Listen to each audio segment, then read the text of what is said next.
जल जीवन मिशन के तहत पानी की टंकियों का निर्माण कराया जाए। तो मैं ये चाहूँगा कि यहाँ पे कानून साहब बताएंगे कि क्या यहाँ पे वो योजना के तहत गांव आच्छादित है कि नहीं। यहाँ पे डिमांड नहीं है।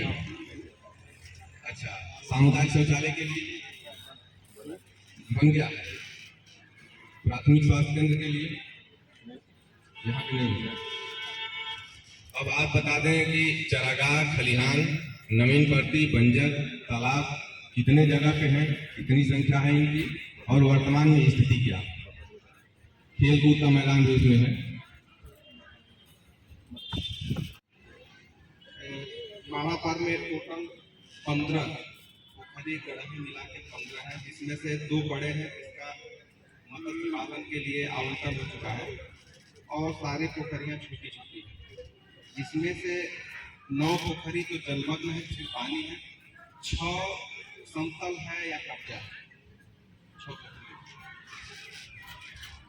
जिसके संबंध में कल हमने पत्रावली चेक किया तो इसमें बेदखली का आदेश दिया।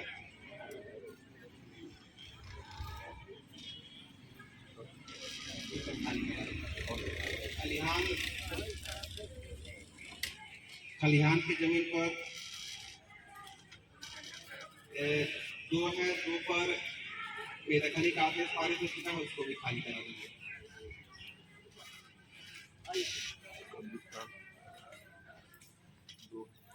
कब्रिस्तान है जो एक बहुत ही संवेदनशील मामला बनता जा रहा है, जिस पर 2 लोगों का अवैध कब्जा है, राजेंद्र स्वामीनाथ और रामू ठाकुर। दोनों के खिलाफ मुकदमा हो चुका है और दोनों के खिलाफ बेदखली के आदेश भी पारित हो चुके हैं, उसको खाली कराना है।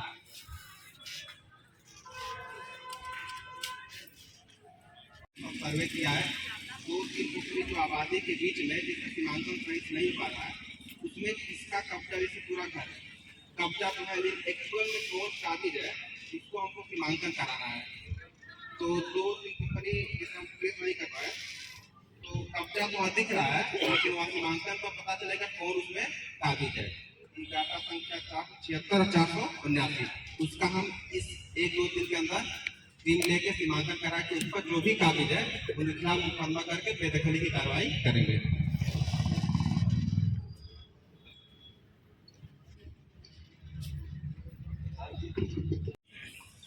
उसमें अधिकतर लोगों ने अपना घर बना लिया, दरवाजा बना लिया है, निर्माण कर लिया है, तो उस पर बहुत ज़्यादा हम लोगों को परेशान होने की जरूरत इस नाते नहीं है कि झूठ मूठ में लोगों के सामने समस्याएं आएंगी।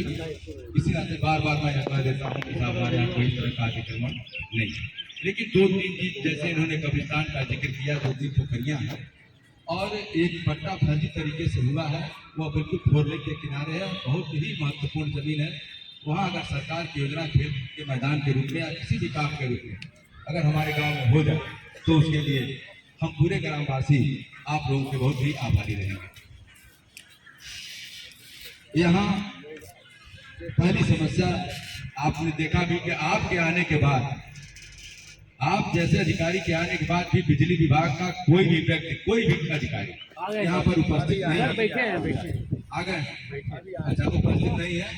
और दूसरी बात यह है कि खाद्यान्न विभाग जो राशन, जो सरकार की अति महत्वाकांक्षी योजना है कि प्रत्येक गरीब को हमको राशन देना है, कोई भी आदमी भूख से न मरे, और यहाँ पर अभी तक कोई भी खाद्यान्न विभाग का उपस्थित नहीं हुआ है।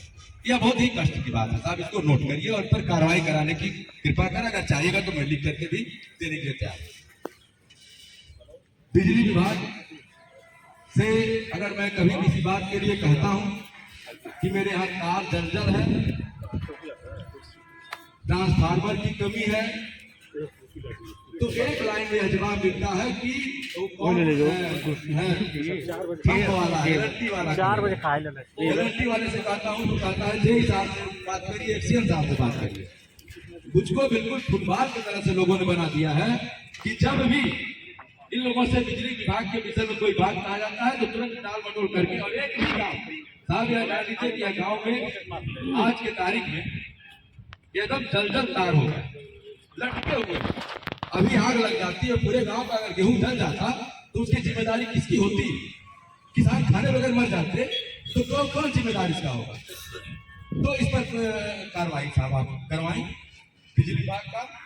और खाद्यान्न में तमाम ऐसे लोग हैं जिनका राशन कार्ड बना है और तमाम ऐसे लोग हैं जो अभी भी छूटे हुए हैं। ऑनलाइन व्यवस्था है, मैं उसमें कुछ कर नहीं पा रहा हूँ क्योंकि मेरे हाथ में वह चीज नहीं है। आप भी जानते हैं, सरकार भी जानती है, सभी लोग जानते हैं। पेंशन का कागज बना करके ऑनलाइन भिजवाया गया, ब्लॉक से भी भिजवाया गया, तमाम लोगों का मिल रहा है। लेकिन जो इस समय KYC चल रहा है और ये क्या कहते हैं, जो ये पूर्वांचल बैंक जो बड़ौदा हो गया है, तो कुछ IFSC कोड चेंज होने की वजह से हमारे गांव के तमाम विकलांग, वृद्ध और विधवा महिलाओं को पेंशन नहीं मिल रहा है। और उसके ऊपर भी सर आपका ध्यान आकर्षित करना चाहूंगा। बाकी हमारे यहाँ बाल विकास,